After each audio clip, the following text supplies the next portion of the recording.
Hi, and thanks for tuning in. Today we're taking a look at dog aggression. Now, of course, dog aggression is a huge topic, and there's a whole range of things that can cause them to overreact. So what I've done today is I've put together some simple techniques and exercises that you'll find useful regardless of whether your dog is aggressive to bikes, cats, cars, or other dogs.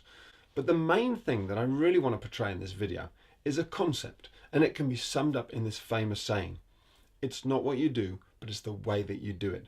So see if you can get what I mean and enjoy the video.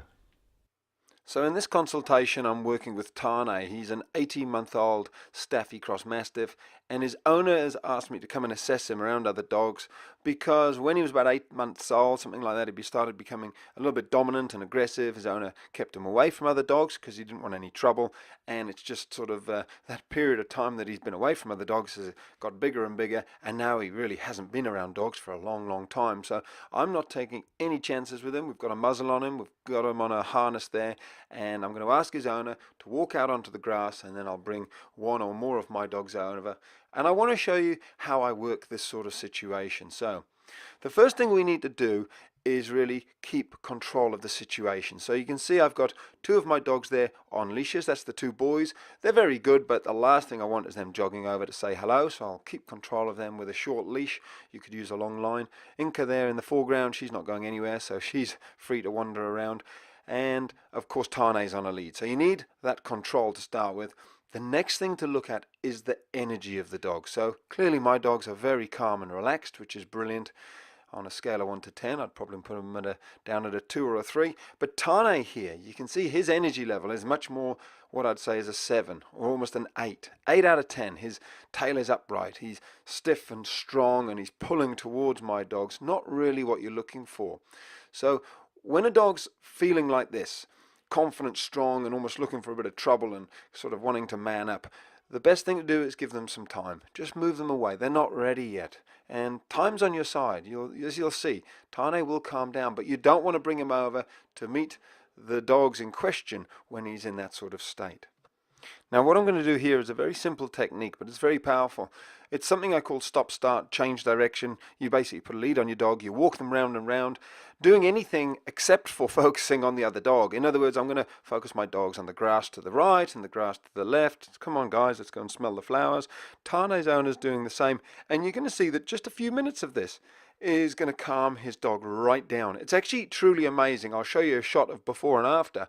But what he's doing now as well is he's going to get in front of his dog, and I'm saying do a calm freeze, something I use a lot. You crouch down, put your hand under his collar, and if we have a look at his dog now, you'll actually see, this is just a few minutes later, his dog's energy's gone right down. If you look at that tail, we'll zoom in and have a look, but the body language of this dog is so completely different to the body language and energy of the dog that we saw just before. Here he is just 10 minutes earlier, confident, dominant, tail erect, challenging.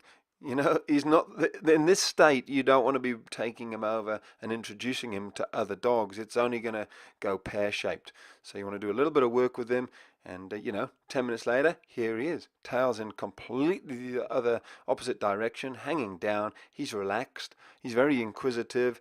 He's interested. He's calmed right down. Totally different dog. You'll have far more success with him in this sort of a state. So now that Tane is calmed down somewhat, I'm going to apply a technique that I call the parallel walk, and it's quite fascinating. I'll just let all of this roll and talk you through it. The parallel walk is exactly as it sounds. It's where you walk parallel to the other dogs, and as you can see, we've started off quite far apart from each other, walking parallel, but we're going to move closer and closer together. Now, the idea behind this is it's the exact opposite of a sort of a predatory attack from the front. If you think about it, all animals are used to the sort of predatory locking on and running straight at another animal to attack them. So if you're coming straight at an animal, dog, they can feel very threatened. It's why when you meet a dog on the pathway who's coming towards you, it can be quite threatening. However, dogs, when they walk parallel like this, it's far more like they're part of a pack. If you think of a pack of wolves, they all walk in the same direction. And here we've moved much, much closer together. And Tane's, he's throwing his head around. He's actually wanting to get towards my dog Jack, so we just move away apart a little bit there. But he's doing really well. And these techniques are really what Tane's owner and I put in place for maybe 10-20 minutes until Tane calmed right down, and then we were able to put him on a line, and he was able to meet my dogs. Now, the purpose of this video is really just to give you a couple of ideas of how you can do that, how to calm a dog down. But I do want to show you a couple of clips of this video where Tane has a line on him. So here's just a couple of snippets of that stage, and you can see him actually playing with my dogs. So the first stage really is putting a longer line on Tane so we can sort of let him go free, but we've still got that sort of control. This is actually a horse lunge line. He's such a big boy. And then the next stage is actually letting my dog go. So I've decided Jack is calm enough. He's just going to run off. I can just tell he's not going to go over to this dog. He's going to wander off and play, which is great. So here I use the long line to keep control of Tane and just gauge what he's like around all the dogs. And it just gives you the ability to keep control of the situation if it starts to go pear-shaped. And interestingly enough, it's little Inca, who's generally a very fearful little female dog, who goes over and says, I understand you. Look at those little tails waggling. So they're communicating really beautifully there. She runs off though, she's not too sure. And this is when I know we've done it, that Jack comes over. He's the dominant dog here. Tane's just letting him sniff first. So Jack's in charge. Look at Jack's tail's right up. Tane's just a little bit more submissive. And I'll let you hear the noise because Tane's going to check Jack out here. He's sort of gaining confidence, and it could go pear-shaped here, but I get the feeling it won't. I think he's sort of playing there. I think he's saying, do you want to play? A little bit. Now he's saying, do you want to play? And what you witnessed there was two confident male dogs deciding who's in charge, do you want to play? And so yeah, it's time to drop the long line on the floor and just let them have a good run. I'm very confident that they're going to get on really well. The next stage was to take the long line off him, and then when we were completely confident that he was going to be fine and he'd had a good play, we took the muzzle off and he just had a great old time.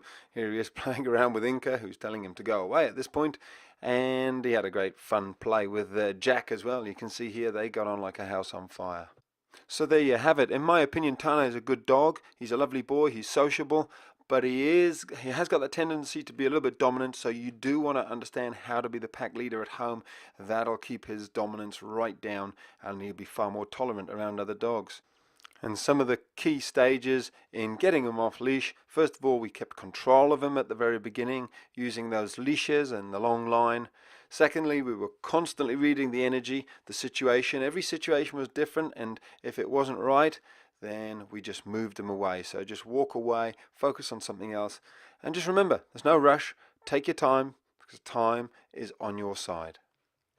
So there you go. As you can see, we turned a potentially volatile situation into a really successful day, and we gave Tane some much deserved freedom and socializing off leash, and we gave his owner some hope.